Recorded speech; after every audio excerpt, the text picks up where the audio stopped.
A vinheta que o nosso convidado chegou, senhoras e senhores. Programa de hoje, um dos maiores empresários do planeta Terra. O homem ainda é apresentador, cantor e um grande paizão. That's all I do.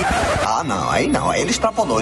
Charmoso, elegante e refinado. É referência pra muita gente. Você tá demitido. Uma salva de palmas para Roberto Justo. Ó o Justo já. Justo. Ô, Justo, lógico que eu não vou deixar de fazer essa pergunta pra você, porque é o seguinte, pô, o Justo é um dos maiores publicitários do Brasil. Já empresário. Não, mas quem já foi não perdeu a majestade. É isso aí. Não perdeu a majestade. O que você achou dessa campanha da Nike? Porra, nossa senhora. Essa campanha da Nike, você que já fez tanta campanha grande aí.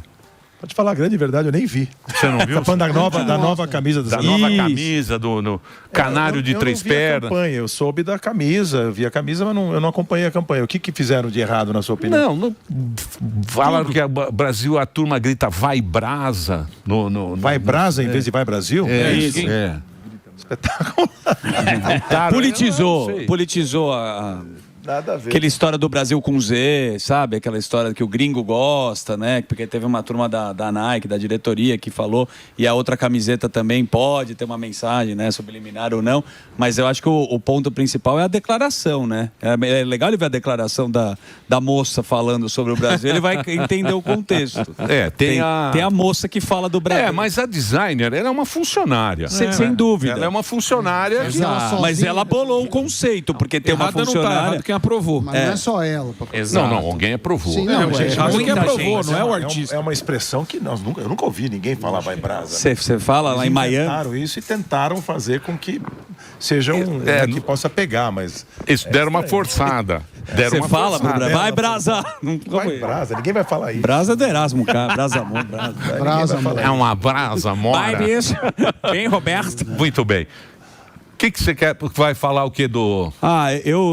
Roberto, eu falei que ele tem uma nova empreitada, como ele falou, a publicidade ele é consagrado. E agora ele está na construção civil. E eu estava trazendo aqui uma informação... Construção industrializada. Industrializada da construção civil no passado. Isso. Que é a falta da mão de obra do pedreiro e formar novos pedreiros, né? Como é que funciona a Steel Corp, que é a sua nova empreitada? Bom, primeiro, boa tarde a todos. Um prazer estar de volta. Eu curto muito vir aqui.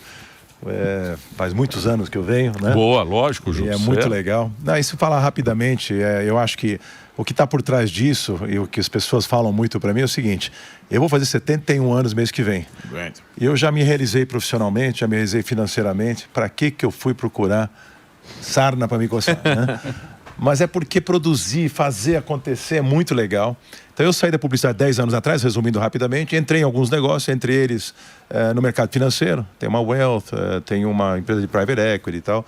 Você cuida de... Sam conhece meu parceiro de pickleball. O Sam deixa a fortuna dele na tua mão. Você deixa a fortuna dele na sua mão, é isso, né? Você cuida de grandes fortunas. Cuida das fortunas. Eu fui o primeiro cliente da nossa Legend, que é a nossa empresa de administração de patrimônio.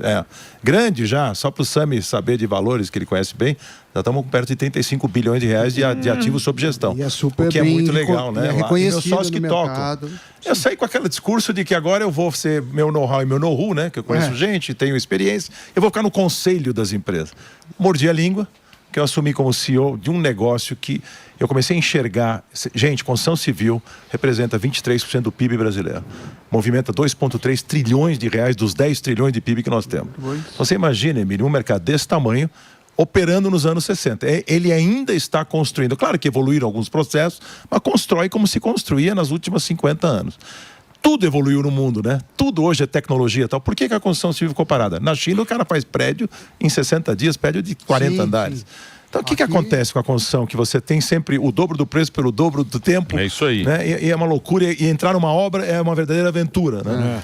A gente fez uma fábrica no Brasil, outro nos Estados Unidos, que a gente montou, uma fábrica de construção industrializada, ou seja, tudo que a gente consegue fazer off-site, na obra, em ambiente confinado, controlado, é muito mais eficiente. Então a gente consegue entregar uma obra na metade do tempo, a gente consegue fazer, obviamente que tem que ainda fazer on-site, montar coisas, porque no Brasil você não consegue ainda levar tudo para a obra pronto. Então é complexo, até o nosso sistema viário, tudo é muito complexo. Nos Estados Unidos já dá para levar uma casa 100% pronta da fábrica, aqui você não consegue. Mas a gente está adiantando isso e é muito interessante porque nosso material é muito superior à convencional. Então a gente tem na acústica 50% de vantagem, na térmica a gente é muito mais... Nosso ambiente fica entre 22 e 26 graus, porque nossas paredes elas não absorvem umidade, elas não absorvem o calor, então o ambiente fica sempre muito bom, você gasta muito menos ar-condicionado, não tem patologia, não tem umidade, não tem mofo, não tem trinca. Olha as vantagens, hoje em dia já no mesmo custo. Nosso básico é o Light Steel Frame, que é o aço galvanizado, mas a gente usa todos os outros materiais que já existem e que estão sendo homologados cada vez mais no Brasil para fazer construção muito mais moderna, muito mais eficiente. Então, eu fiquei encantado com esse oceano azul que isso representa, com a oportunidade que tinha por trás disso e montei a Steel Corp, junto com parceria com grandes sócios meus, que eu não sou da construção civil, meu sócio Daniel Gisper, que toca a empresa hoje como presidente executivo, vem da construção civil, 20 e tantos anos de construção. Então as pessoas que estão com a gente são experts nesse assunto de construção industrializada. Esse é o futuro de um ramo gigantesco, importantíssimo, que é a construção. Para vocês terem uma ideia, que vocês cobrem muito esporte e tal, a gente fez o estádio do Red Bull Bragantino, que é um estádio temporário que o Red Bull precisava fazer enquanto não reforma o Nabi Abichedi, que é o grande estádio lá. E a gente fez em 7 meses um estádio para 13 mil lugares. 100% Elastic Frame, primeiro no mundo. E o que vai acontecer? Esse era um terreno da prefeitura que eles usaram lá, uma doação tal, que eles vão devolver quando forem usar o estádio grande. Nós vamos desmontar, tá aí a imagem do estádio, nós vamos desmontar esse estádio e fazer escola, creche, centro médico com material reaproveitável. Se fosse alvenaria, tem que implodir ou virava um elefante branco. Que vendedor, hein? Que vendedor. De venda do cara é boa. Eu já comprei. Claro, pô. Já vou fazer a sua nova casa. Eu já comprei. Ele vende bem. Ele vende bem, hein? Então esse é o segredo.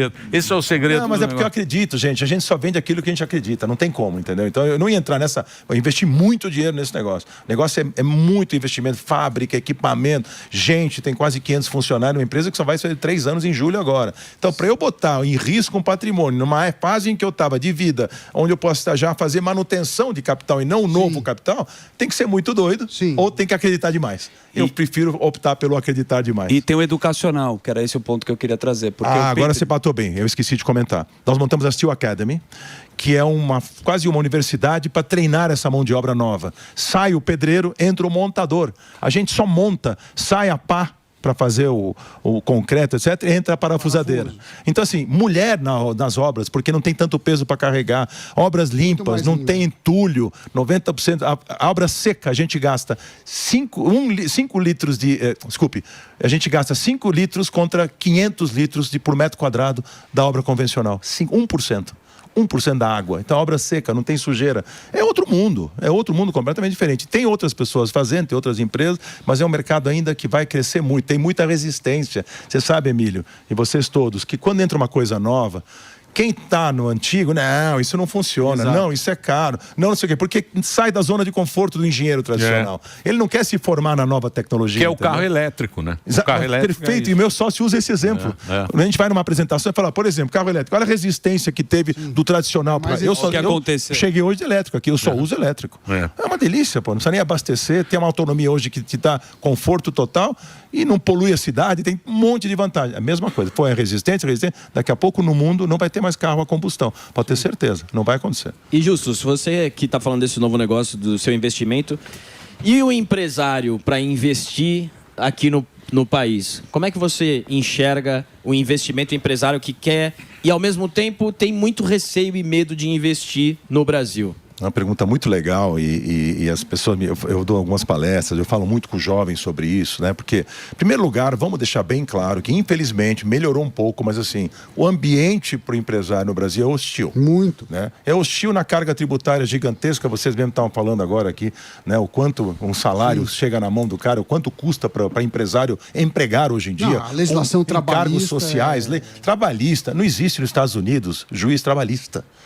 Nos Estados Unidos não tem lei. A lei é o seguinte, é livre negociação entre patrão e empregado. Você faz o que você quiser. Você contrata o cara por um salário anual, que você paga mensalmente, mas o contrato é anual. O cara vai ganhar $100 mil por ano. Pronto, $8 mil por mês. Tá certo, acabou. Vai embora. Ficou. Agora, tem participação em resultados, os caras fazem um monte de coisa legal. Então, assim, e é um mercado que o PIB dos caras é $30 bilhões, o nosso é 2. Vamos aprender com os caras um pouquinho como faz, onde o governo não atrapalha. Eu tenho uma fábrica lá.